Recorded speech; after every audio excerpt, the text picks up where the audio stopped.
Dois homens partem para as montanhas em busca de ervas ou musgo. As versões dos contos às vezes contêm essas discrepâncias, mas a gente vai falar disso depois. Enfim, um destes homens fica, não volta. 3 perguntas são feitas. 3 respostas diferentes são obtidas. Esse é um conto islandês que a Marie traz no livro A Sombra e o Mal nos Contos de Fada para falar sobre o mal e um dos aspectos mais tenebrosos e assim assustadores, que é a possessão por esse mal arquetípico. E é muito desolador quando a gente vê isso acontecendo, porque dificilmente a pessoa vai ter consciência disso. E uma das vias de entrada desse mal, às vezes você mesmo vai em direção a ele, como aconteceu no conto da Dona Trude, né? Frotrude, que a gente falou no outro vídeo, ou você é atraído para este mal e se perde nele. Bom, pro conto. É um conto do século XIX e ele começa assim. Era uma vez 2 homens que foram às montanhas para colher ervas. Uma noite, os 2 estavam deitados na tenda, um dormindo e o outro acordado. O que estava acordado viu sair o que dormia. Ele o seguiu, mas não conseguia acompanhá-lo, e a distância entre ambos aumentava cada vez mais.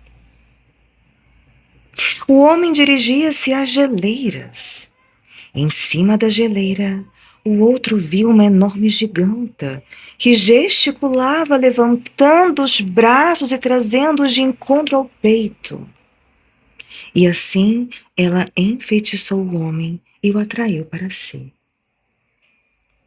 O homem correu diretamente aos seus braços e ela fugiu com ele. É nesse ponto que parece um pouco, né, com outro ponto das pernas pontudas e o ir em direção a esse mal. Vamos continuar. 1 ano depois, as pessoas desse distrito foram colher ervas novamente, no mesmo lugar, e o homem que tinha sido enfeitiçado aproximou-se delas, mas estava tão quieto, reservado, calado, que dificilmente se conseguia extrair dele uma palavra. Perguntaram-lhe em quem acreditava, e ele respondeu que acreditava em Deus. No ano seguinte, novamente o homem se aproximou das pessoas que tinham vindo pegar as ervas, mas desta vez ele estava com uma aparência tão grotesca que as pessoas sentiram medo. E quando lhe perguntaram em quem acreditava, ele nada respondeu. Desta vez ficou menos tempo com elas. 1 ano depois, ele tornou a voltar, mas desta vez tinha se transformado num verdadeiro duende e estava horrível. Mas assim mesmo, alguém se aventurou a lhe perguntar em quem acreditava.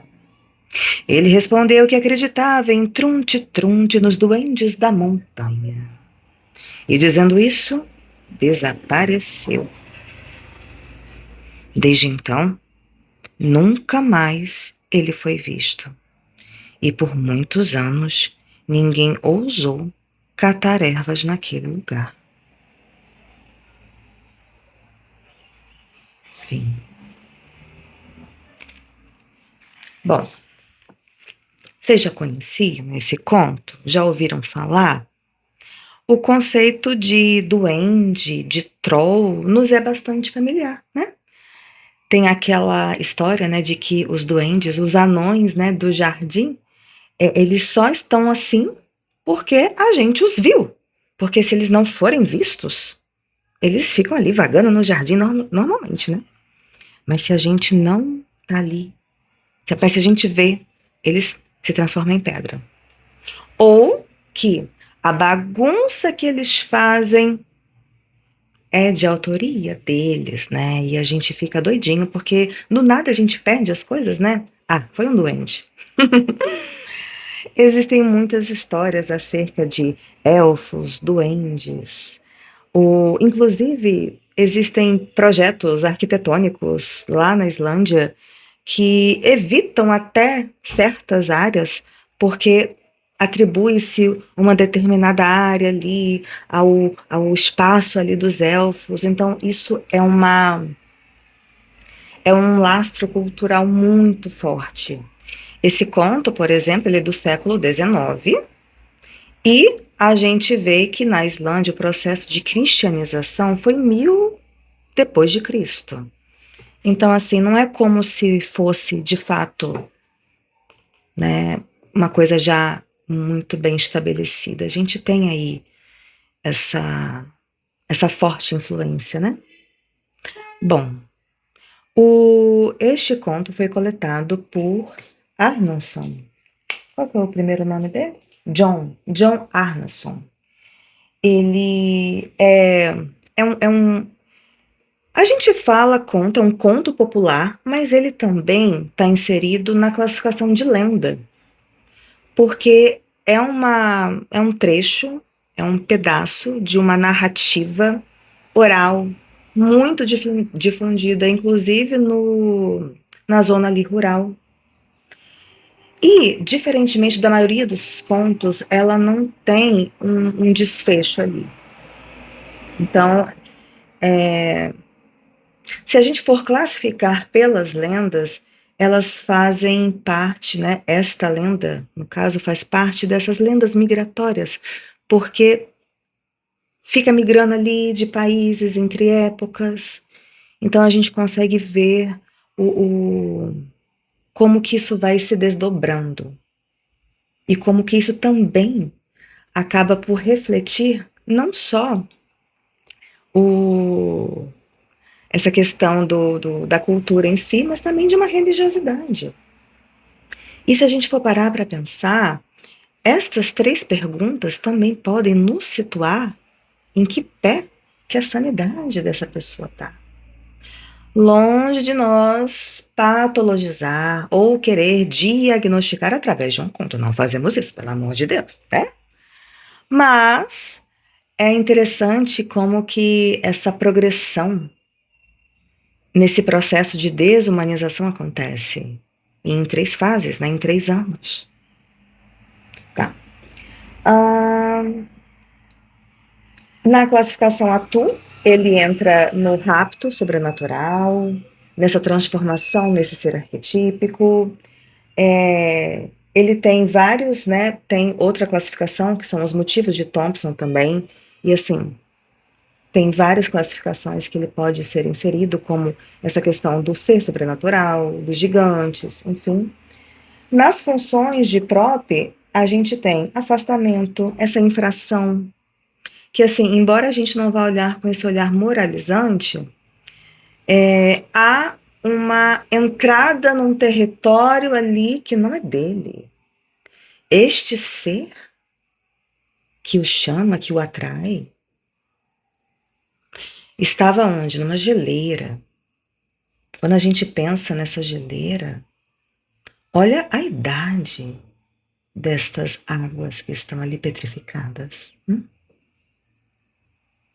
A gente está falando de algo muito mais arcaico. E ele atende a esse chamado. Lembrem que no começo, um estava dormindo, o outro estava acordado. O que estava dormindo estava sonambúlico.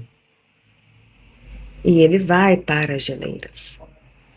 Importante salientar que a Marie usa a palavra ervas. Numa das versões que eu procurei aqui, está musgo. E eu fui ver se, né, por que dessa diferença. Isso acontece, a gente sabe, releituras e releituras depois, às vezes até parte do enredo, né, é quase que um quebra-cabeça, né? Porque os contos de fadas são assim. Mas eu achei interessante a escolha de palavras que a Marie usou, porque quando a gente pensa em erva, a gente logo se remete a uma questão de medicina, a uma coisa curativa. E a Marie, ela nasceu numa época de guerra. Quando ela conheceu Jung, a Segunda Guerra estava despontando. Então, através dos contos, ela também pôde observar esse mal arquetípico. Olha que simbólico. E olha, mais um fato muito curioso. O musgo da Islândia, ele também é medicinal. Ele é utilizado para alimento, para curar tuberculose, tosse, e para alimentar. É utilizado nas farinhas, nos mingaus. Eu não sabia disso. E ele, assim, é bonito, né? Ele parece, não sei ao certo, mas ele me parece que é uma mistura de uma alga, né, com um líquen, e teria essas propriedades medicinais. Na guerra, a Noruega, né, passou por muitas questões ali de fome, e este mesmo musgo teria sido utilizado como alimento e remédio. Olha que coisa interessante, né? Bom, deixa eu ver aqui mais que eu anotei. Tá. Temos então este conto da Islândia, o Tronte Tronte, e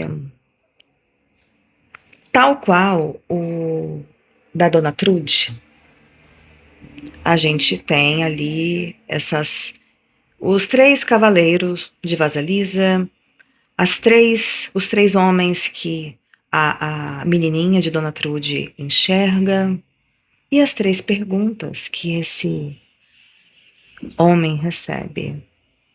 O número 3 às vezes aparece bastante, e é muito curioso isso também.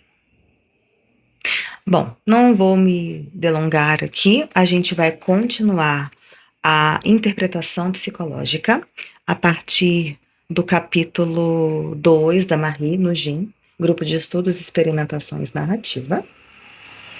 Eu gosto de trazer os contos porque a gente também precisa ouvi-los. Ouvir os contos faz com que é como se a gente liberasse HD, sabe? Da cabeça, para sentir o conto. Já ia falar sonho. É porque a gente usa os contos também como, sabe, ferramenta para nos capacitar a entender os sonhos. Mas isso depois eu falo. Mas assim, o fato deste conto ter toda essa estrutura, eu achei de uma riqueza, de uma. E assim, olhando para a história da Marie, eu acho isso muito lindo, porque você vê como que é importante, né? Quando a gente está alinhado com o nosso, como é que eu posso falar? Não queria falar essa palavra, com o nosso chamado, vamos colocar assim, sim. Fazer aquilo que realmente se tem uma vocação, né? E dedicar-se de fato a ela, pagar este preço, né? É muito importante. E a gente colhe estes frutos até hoje. Cara, eu sou muito fã da Marie. Meu Deus. E,